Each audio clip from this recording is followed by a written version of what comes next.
তুমিও ভুলে যাও না কমল, কতগুলা খুন তুমি করছো। ওই সাগরের কথা ভুলে যাও না, কত মানুষের লাইফ যাকে তুমি কায়রা নিছিলাম, ভুলে যাও না। ওরে আল্লাহ, কার জন্য করে চুরি? হে কামারছো, হে কার জন্য করছিস? সব তো আমি তোর জন্য করছি, তোর জন্য করছি, তোর জন্য করছি। নিজের মানুষগুলো আমি খুন করছি ওখানে। Full HD, full HD.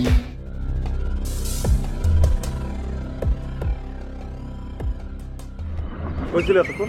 এত দেরি হলো কেন? কইছিলি সুধা? পাশেই ছিলাম, এরকম ওপেন দাঁড়া থাকা যায়? আচ্ছা ঠিক আছে, বাদ দে, ভালো হয়েছে। শোন সুধা, হরেন্দয়াল তো খুঁজে পাইতেছি না, ওরা তো আমাদের খুব দরকার। সুধা, তোর সাথে তো হরনের দেখা হয়েছিল তাই না? আমি জানতাম এই খবরটা আপনারা জানা যাবেন। তো কি হয়েছে? যাই নাকি আমরা অন্যায় করছি? সুধা, তোর কাছে কিছুই বলা যায় না হরেন? আমার কাছে কি বলে যাবে?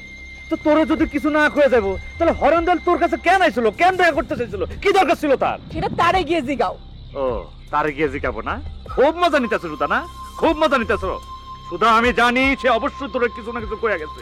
সে কোথায় যাবে, কি উদ্দেশ্য, কি ঠিকানা, সবকিছু তুই জানোস। সুধা, হরেন যদি তোরে কিছু বলে যায় তাহলে আমাদের বল। তুই তো নিজের চোখে দেখতে পাচ্ছিস যে আমাদের কি অবস্থা, জীবন মৃত্যুর মাঝখানে আমরা আছি। কমল, তাইলে হরেন্দ্রালে ধরার জন্যই তখন অভিনয় কইরা আমরা একলা ছাড়ছিল, তাই না?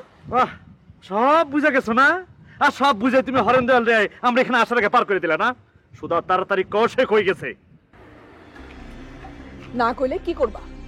আবার অত্যাচার করবা, আবার নির্যাতন করবা, তাই তো? সুধা, বলে যাস না। সুধা বন্ধু, তুই বুঝতে পারতেছিস যে আমরা কি বিপদের মধ্যে আছি, জীবন মৃত্যুর মাঝখানে দাঁড়ায় আছি আমরা। দাদা, আপনি কেন বুঝতেছেন না? সে যদি আমাকে জানাই যাইতো সে কই আছে, তাইলে এইখানে আমি আপনাদের জন্য দাঁড়ায় থাকতাম না, সোজা সেখানে চলে যেত।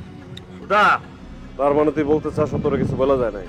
আমাকে সে শুধু বলছিল আমি যেন তার সঙ্গে যাই, কিন্তু সে কোথায় গেছে সেটা বলে যায়। কোথায় গেছে কিছু বলে যায় নাই। সুধা, ওরে কিন্তু আমি খুঁজা পাবো। এই সারা কক্সবাজার শহরের মধ্যে আমি কমলের নেটওয়ার্ক আমি লাগাই রাখছি। ও আমার হাত থেকে কিন্তু কোথাও যেতে পারবো না। খুঁজে পেলে পাও, আমারে কেন শুনাইতেছ এইসব কথা? কেন শুনিতেছি? ওরে আমি হাতের কাছে পাইলে টুকরো টুকরো করে কাটা বুনা করে তোরে খাওয়াবো। সুধা, আর তুমি খাইবা না? সুধা, ভুলে যাস না। তুমিও ভুলে যাও না কমল, কতগুলা খুন তুমি করছো। ওই সাগরের কথা ভুলে যাও না, কত মানুষের লাইফ যাকে তুমি কায়রা নিছিলাম, ভুলে যাও না।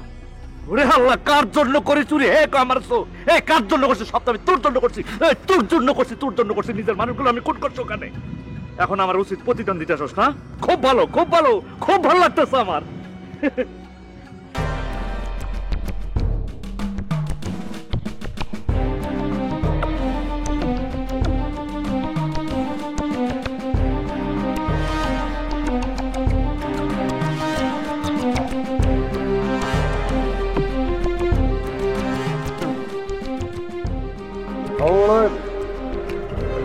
আমাদের বসের কাছে যাও।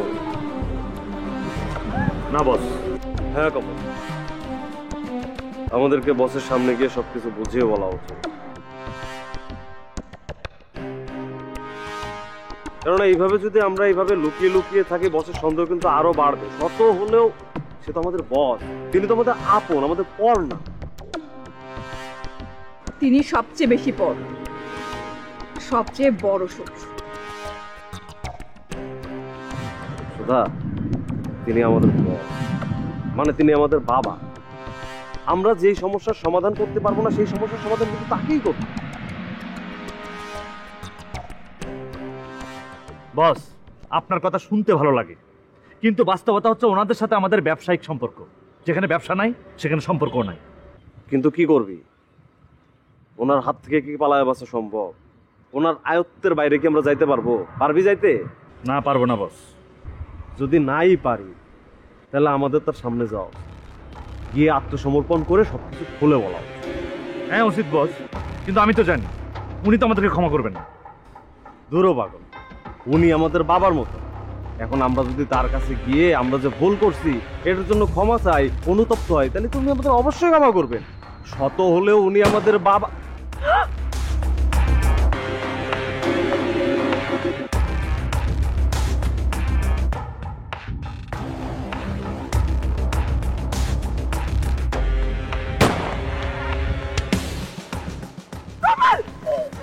পালা সুধা পালা